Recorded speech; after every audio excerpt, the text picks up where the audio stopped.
Perkenalkan, nama saya Indahwati, mahasiswa PPG dalam jabatan kategori 1 gelombang 2 tahun 2022 LPTK Universitas Muhammadiyah Malang. Pada saat ini saya bertugas di UPT SD Negeri 14 Gresik, Kecamatan Gresik, Kabupaten Gresik, Provinsi Jawa Timur. Pada kesempatan kali ini, izinkan saya berbagi praktik baik menggunakan metode STAR, upaya peningkatan hasil belajar peserta didik melalui model problem based learning pada mata pelajaran ilmu pengetahuan alam dan sosial atau IPAS pada materi bagian tumbuhan kelas 4 UPT SD Negeri 14 Gresik. Metode STAR merupakan singkatan dari situasi, tantangan, aksi, refleksi hasil, dan dampak. Praktik baik ini dilaksanakan di UPT SD Negeri 14 Gresik pada tanggal 9 dan 10 Januari 2023. Adapun kondisi yang menjadi latar belakang masalah yaitu yang pertama, penggunaan TIK dalam pembelajaran masih kurang optimal. Lalu yang kedua, guru hanya berpedoman pada buku paket.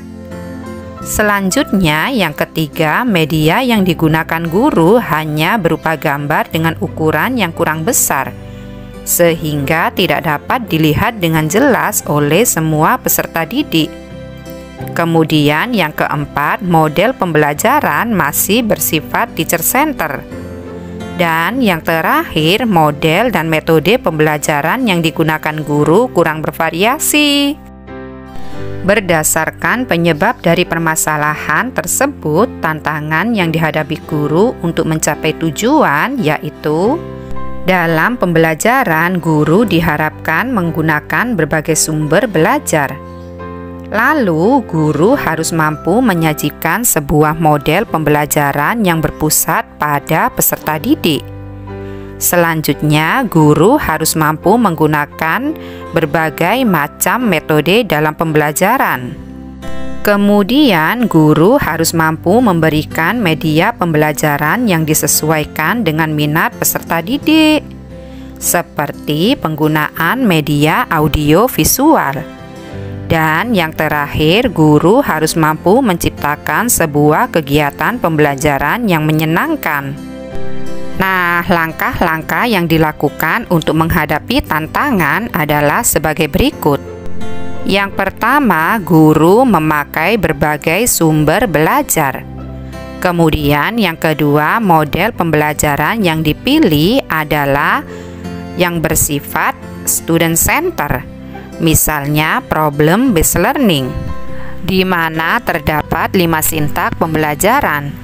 Yang pertama, mengorientasikan peserta didik pada masalah, lalu mengorganisasikan kerja peserta didik, kemudian melakukan penyelidikan untuk menjawab permasalahan, dan menyusun hasil karya dan mempresentasikan.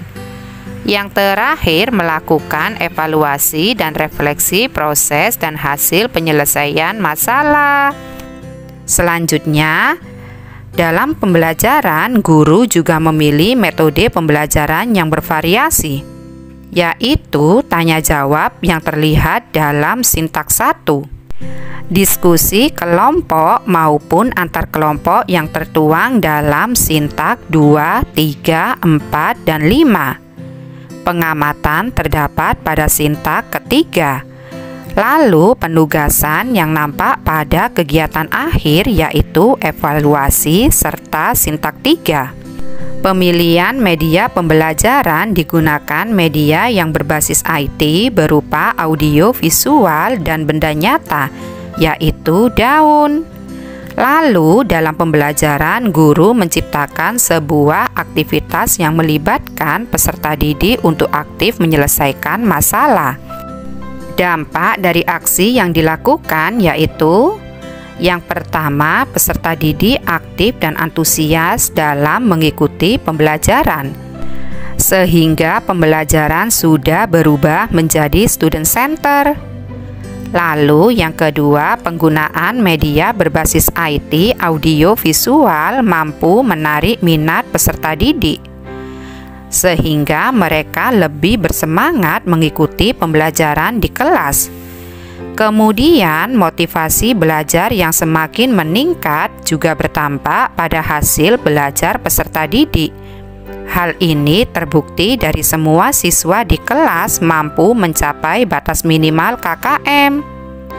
Dan yang terakhir, penggunaan model problem based learning dalam pembelajaran menjadikan peserta didik terlibat langsung dalam pembelajaran, serta membuat metode pembelajaran lebih bervariasi. Dari seluruh kegiatan yang telah dilakukan dapat diambil pembelajaran, yaitu yang pertama, peserta didik adalah subjek dalam pembelajaran, sehingga pembelajaran harus berpusat pada peserta didik. Kemudian, guru harus mampu merancang dan memilih model pembelajaran yang tepat dan sesuai dengan karakteristik peserta didik.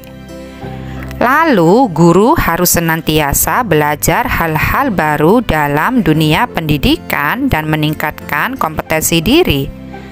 Dan yang terakhir, keberhasilan pembelajaran tidak hanya bersumber dari peserta didik saja, namun juga bersumber dari guru dan lingkungan sekitar. Semoga praktik baik yang telah saya lakukan dapat menginspirasi semua guru hebat di Indonesia, sehingga kita semua bisa menjadi guru profesional dan menginspirasi menuju Indonesia maju dengan merdeka belajar. Terima kasih. Wassalamualaikum warahmatullahi wabarakatuh.